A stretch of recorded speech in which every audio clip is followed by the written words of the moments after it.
la línea de fuego porque a partir del proceso electoral en Barinas, pues, se han generado muchas noticias, ¿no? Una de ellas, por supuesto, la victoria de la oposición. Otra de ellas, el reconocimiento temprano de los resultados por parte de Jorge Arriaza, dirigente del Partido Socialista Unido de Venezuela. Y una tercera, pues los resultados que obtuvo la Alianza Democrática con la candidatura de Claudio Fermín. Y como tú apoyaste la candidatura de Claudio Fermín, pues en esos días tu decisión fue muy cuestionada por muchos factores políticos, gente con la que tú militabas, tú fuiste dirigente de Voluntad Popular. Y bueno, quería conversar contigo sobre este hecho, sobre cómo está el panorama político después de lo ocurrido y bueno, también de las razones por las cuales tú tomaste la decisión de respaldar a Claudio Fermín y de fijar posición sobre un proceso que es en una región distinta a la tuya, que tú eres del Táchira, ¿no? Vladimir, fíjate, gracias. Todos te agradecen por venir a este programa. Yo no quisiera solo agradecerte a ti, sino también agradecer a ese hecho y a toda esa gente que cuestionó y que ha hecho todo un revuelo de mi decisión. En primer lugar, bueno, agradecerles por estar aquí. Y creo que ha pasado 8 años. Yo intenté hace 8 años estar en tu programa allá en Táchira. Estábamos en medio de las protestas, la salida. Señor. Sí, señor. Estabas entrevistando a Bielma Mora ¿No? Y yo estaba muy pendiente de ver si podías entrevistarme.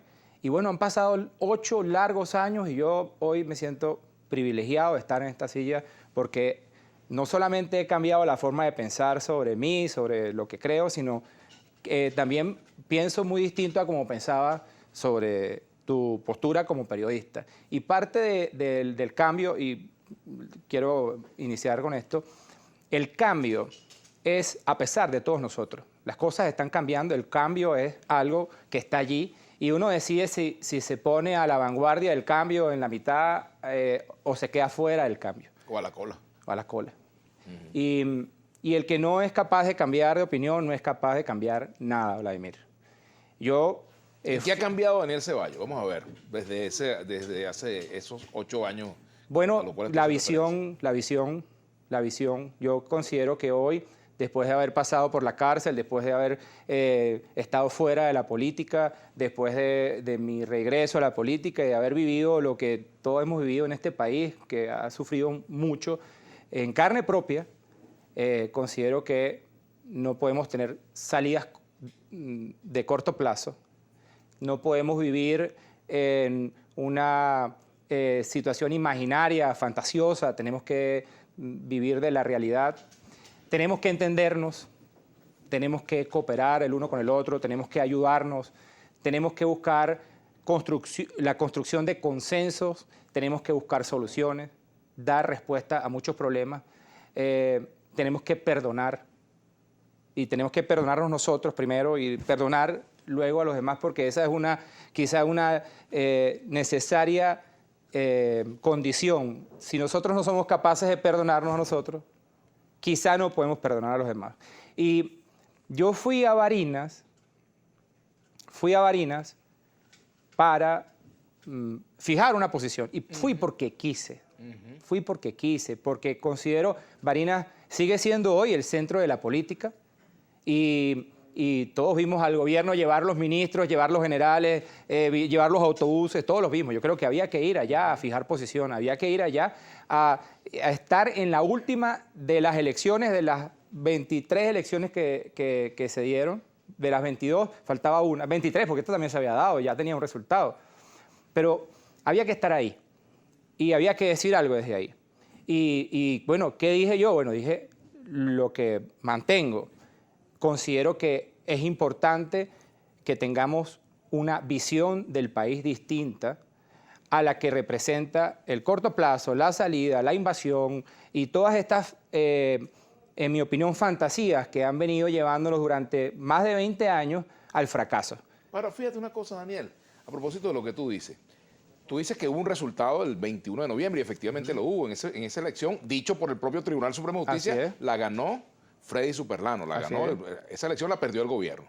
Se crearon condiciones para generar una nueva elección y resulta que la derrota fue mucho más contundente para el gobierno en ese momento.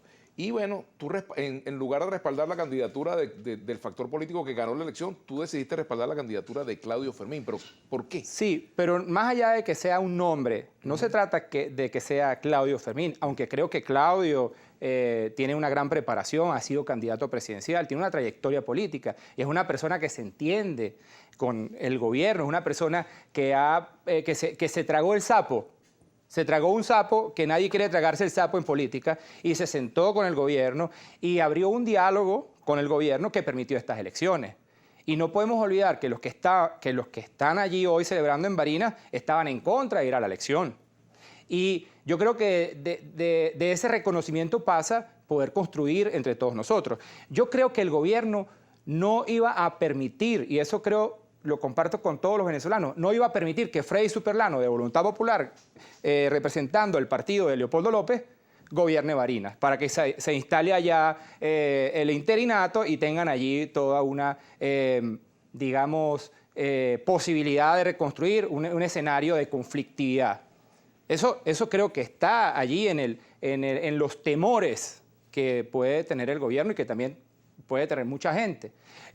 Se dio la elección con un nuevo actor que ayer, gracias a la entrevista que todos pudimos ver, dejó de decir que en Barinas se acabó el socialismo y era una tierra liberada, y dijo, bueno, si hay que contestar el teléfono entre Guaidó y Maduro, voy a contestar el de Maduro. Eso da una impresión positiva de lo que va a hacer el gobierno de Garrido, porque de eso se trata. Yo, personalmente, el 17 de diciembre del 2013 fui invitado por el presidente Nicolás Maduro a Miraflores, junto con todos los alcaldes que habíamos ganado. Sí. Fuimos al Consejo Federal de Gobierno. Yo tuve la oportunidad de decirle al presidente que yo tenía una cantidad de problemas importantes en el Táchira, en San Cristóbal, y que había que resolverlos, que nos pusiéramos de acuerdo. Mire, presidente, aquí hay unos proyectos. Yo tuve esa oportunidad. Y yo decidí confrontar al presidente de la República en esa reunión, con consecuencias que todos conocemos. Tenemos que hacer la pausa, Daniel. Al regreso vamos a recordar ese episodio, que de ahí, bueno, prácticamente después de esa reunión no pasó mucho tiempo y tú terminaste en la cárcel, ¿no? Así es. Pero bueno, vamos a seguir conversando sobre lo que pasó en Barinas, sobre lo que pasó, lo que te ha pasado a ti en lo personal, con tu proceso personal de reflexión. Ya venimos con Freddy Guevara, no con Daniel Ceballos. Por cierto, le hice una entrevista a Freddy para Vladimir y Punto, que debe salir. Ya le